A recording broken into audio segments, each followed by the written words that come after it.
Assalamualaikum warahmatullahi wabarakatuh. Perkenalkan, nama saya Gusma Winda dari Prodi Agribisnis. Baiklah, pada kesempatan kali ini saya akan mempresentasikan hasil dari kuliah praktek atau magang saya selama 45 hari di PT Bina Pratama Sakato Jaya. Di sini saya mengambil judul Manajemen Pengaplikasian Limbah Pabrik Kelapa Sawit di PT Bina Pratama Sakato Jaya. Pertama yaitu bab 1 pendahuluan, terdiri dari latar belakang, tujuan, dan lingkup magang. Latar belakang. Kelapa sawit merupakan salah satu komoditas hasil perkebunan yang mempunyai peran yang cukup penting dalam kegiatan perekonomian di Indonesia. Kelapa sawit juga salah satu komoditas ekspor Indonesia yang cukup penting sebagai penghasil devisa negara selain minyak dan gas. Pengolahan tandan buah segar atau TBS yang dilakukan pabrik pengolahan kelapa sawit menghasilkan produk sampingan dalam bentuk limbah padat dan limbah cair. Limbah yang dihasilkan dari proses pengolahan kelapa sawit akan menimbulkan dampak negatif bagi lingkungan. Dampak negatif limbah yang dihasilkan dari suatu industri menuntut pabrik agar dapat mengolah limbah tersebut dengan cara terpadu.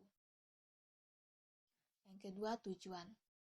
Adapun tujuan dilakukannya kegiatan magang ini adalah yang pertama, mempraktikkan dan membandingkan teori yang diperoleh di bangku kuliah dengan praktik yang dilakukan di PT Bina Pratama Sakato Jaya. Yang kedua, memperkenalkan dan meningkatkan wawasan mahasiswa mengenai keadaan dunia kerja yang sesungguhnya. Yang ketiga yaitu lingkup magang. Adapun lingkup magangnya yang pertama yaitu mengetahui gambaran umum PT Bina Pratama Sakato Jaya yang meliputi sejarah singkat, struktur organisasi, peralatan, ketenaga kerjaan, serta budidaya tanaman kelapa sawit. Yang kedua, mengetahui dan mempelajari bagaimana cara pengaplikasian limbah kelapa sawit di PT Bina Pratama Sakato Jaya agar tidak mencemari lingkungan dan dapat memberikan dampak positif untuk perusahaan. Bab 2 yaitu tinjauan pustaka yang terdiri dari kelapa sawit, budidaya tanaman kelapa sawit, perkembangan produksi kelapa sawit, limbah pabrik kelapa sawit, dan limbah cair kelapa sawit. Bab 3 yaitu pelaksanaan kegiatan. Yang pertama, profil perusahaan. PT Bina Pratama Sakato Jaya Giliran Jauh merupakan salah satu cabang dari PT Incesi Raya Group, di mana PT ini bergerak di bidang perkebunan dan pengolahan minyak sawit. PT ini dibangun pada tahun 2001 dan selesai pembangunan pada tahun 2003. Sedangkan penanaman bibit sawit ditanam pada tahun 1993 yang terletak di daerah Kabupaten Sijunjung, Provinsi Sumatera Barat. Visi dan misi perusahaan. Adapun visi perusahaan yaitu menjadi perusahaan agribisnis terkemuka dan terpercaya, mengutamakan kepuasan stakeholder dan pelanggan serta kepedulian yang tinggi terhadap keselamatan dan kesehatan kerja, serta lingkungan, dengan dukungan sumber daya manusia yang profesional untuk memproduksi minyak sawit lestari. Adapun misi dari perusahaan ini adalah yang pertama, mengelola perusahaan dengan good management dan strong leadership, memposisikan sumber daya manusia sebagai aset yang bernilai serta mengedepankan kesejahteraan karyawan. Yang kedua, menjalankan operasi dengan efisien, berkualitas, dan produktivitas yang tinggi sehingga memenuhi kepuasan stakeholder dan pelanggan. Yang ketiga, menghasilkan produk yang dibutuhkan pasar dan mempunyai nilai tambah tinggi dengan tetap menjaga kelestarian lingkungan hidup dan keanekaragaman sumber daya hayati.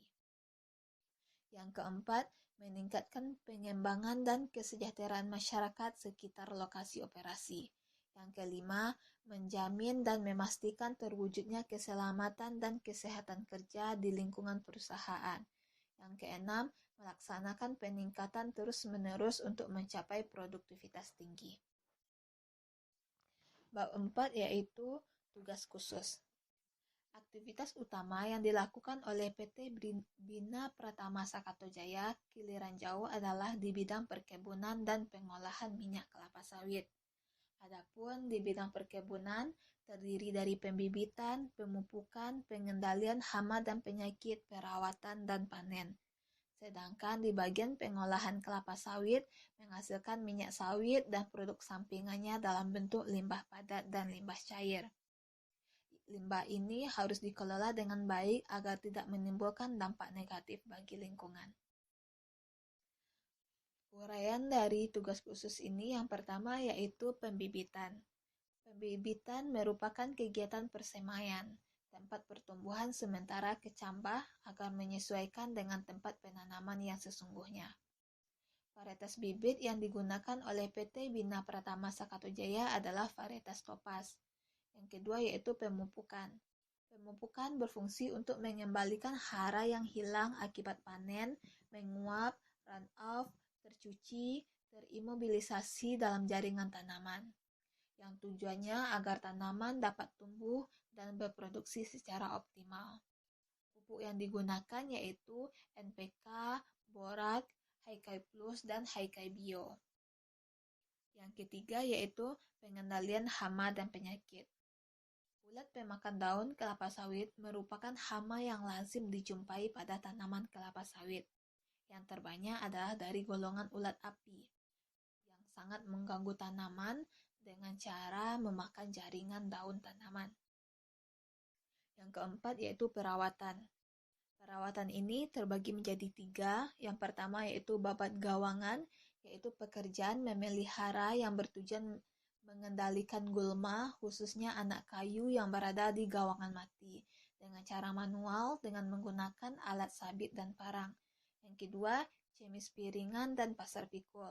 Merupakan suatu kegiatan pemeliharaan yang bertujuan untuk mengendalikan gulma yang berada di piringan pokok dan pasar pikul. Pekerjaan ini menggunakan alat kef dan juga bahan herbisida. Yang ketiga, pruning, yaitu membuang pelepah yang sudah tidak produktif atau pelepah kering pada tanaman kelapa sawit. Pekerjaan ini juga bertujuan untuk mempermudah pekerjaan panen. Yang kelima yaitu pemanenan. Panen adalah memotong tandan buah matang dan mengutip seluruh piringan pohon dan membawa seluruhnya ke tempat pengumpulan hasil atau TPH. Yang keenam yaitu pengolahan. Proses produksi di pabrik kelapa sawit atau PKS dimulai dengan mengolah bahan baku tandan buah segar kelapa sawit menjadi CPO. PKS merupakan tempat persinggahan akhir dari TBS sebelum melalui proses pengolahan. TBS yang dikumpulkan di kebun inti, kebun plasma, dan kebun masyarakat yang menjalin hubungan kerja dengan PT Bina Pratama Sakatujaya diangkut oleh transport yang disediakan oleh perusahaan untuk diangkut ke PKS. Pada dasarnya ada 2 macam hasil olahan utama tandan buah segar di pabrik, yaitu minyak sawit yang merupakan hasil pengolahan daging buah dan minyak inti sawit yang dihasilkan dari ekstraksi inti sawit. Bab 5 pembahasan. Limbah pada dasarnya adalah suatu bahan yang terbuang atau dibuang yang telah mengalami suatu proses produksi, sebagai hasil dari aktivitas manusia maupun proses alam, yang tidak atau belum mempunyai nilai ekonomi. Limbah pabrik kelapa sawit adalah produk sampingan yang dihasilkan oleh pabrik CPO dari proses pengolahan TBS menjadi CPO. Limbah ini harus diolah dengan baik agar tidak menimbulkan dampak negatif bagi lingkungan. Terdapat 2 macam limbah, yaitu limbah padat dan juga limbah cair. Limbah padat yang bisa diaplikasikan ke lapangan adalah tandan kosong dan solid dekanter. Limbah cair yang dapat diaplikasikan ke lapangan adalah limbah pada kolam ke-7 yang telah mengalami proses penyesuaian dengan lingkungan, supaya nantinya bila limbah masuk ke sungai tidak akan membahayakan biota perairan. Tujuan aplikasi limbah pabrik adalah yang pertama, dari sisi pabrik yaitu untuk mengurangi biaya pengolahan limbah.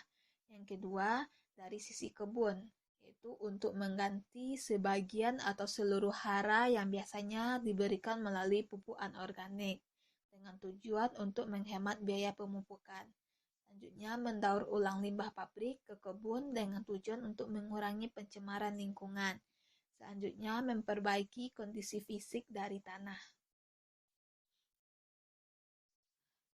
Manajemen pengaplikasian limbah pabrik kelapa sawit di PT Bina Pratama Sakato Jaya. Manajemen adalah pengelolaan sumber daya secara efektif dan efisien untuk mencapai suatu tujuan yang telah ditentukan. Manajemen terdiri dari perencanaan, pengorganisasian, pelaksanaan, dan pengawasan. Pengaplikasian limbah pabrik kelapa sawit pada lahan perkebunan kelapa sawit memerlukan manajemen yang baik, supaya limbah tersebut dapat dimanfaatkan dengan baik sehingga mengurangi pencemaran lingkungan dan mengatasi kebutuhan pupuk. Yang pertama yaitu perencanaan dan pengorganisasian. Berdasarkan informasi tentang kondisi lapangan, dipilih dan ditentukan 1. Standar kapasitas pekerja dan kualitas kerja yang harus dicapai. 2. Sistem atau metode kerja yang akan digunakan. Yang ketiga, jenis alat yang akan digunakan untuk sistem yang terpilih. Yang keempat, dosis limbah yang akan diaplikasikan. Yang B, ditetapkan struktur organisasinya, mulai dari estate manager, divisi manager, asisten pemeliharaan, dan mandor. Selanjutnya, dibentuk regu-regu kerja sesuai dengan kebutuhan, terutama untuk aplikasi tandan kosong. Yang kedua yaitu pelaksanaan. Aplikasi tandan kosong secara manual dilakukan dengan cara tandan kosong dimuat di pabrik dan dibongkar di pinggir jalan pada titik yang telah ditentukan, yaitu pada TBM 1 trip 6 ton untuk 30 pokok dan pada TM 1 trip untuk 20 pokok. Tandan kosong dilansir dengan gerobak ke setiap pokok tanaman sesuai dengan jatah atau dosis masing-masing, yaitu untuk TBM 200 kg per pokok dan untuk TM 300 kg per pokok. Selanjutnya, tandan kosong disebarkan dan disusun dengan gancu secara merata di gawangan mati dan gawangan antar pokok, dengan ketebalan susunan tidak lebih dari 1 lapis. Pupuk urea ditaburkan pada lapisan tandan kosong dengan dosis 80 kg per hektar. Kemudian aplikasi diselesaikan blok per blok. Yang kedua yaitu aplikasi limbah cair sistem flat bed, long bed, dan furrow.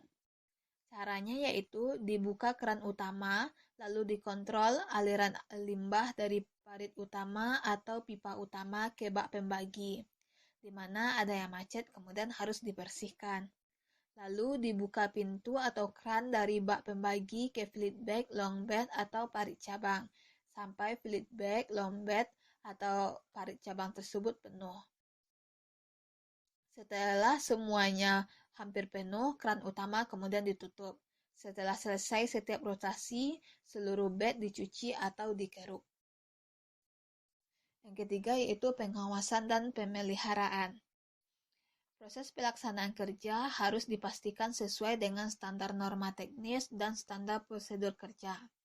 Terutama dipastikan bahwa pembongkaran tandan kosong untuk aplikasi secara manual dilakukan dengan berpedoman pada titik pembongkaran.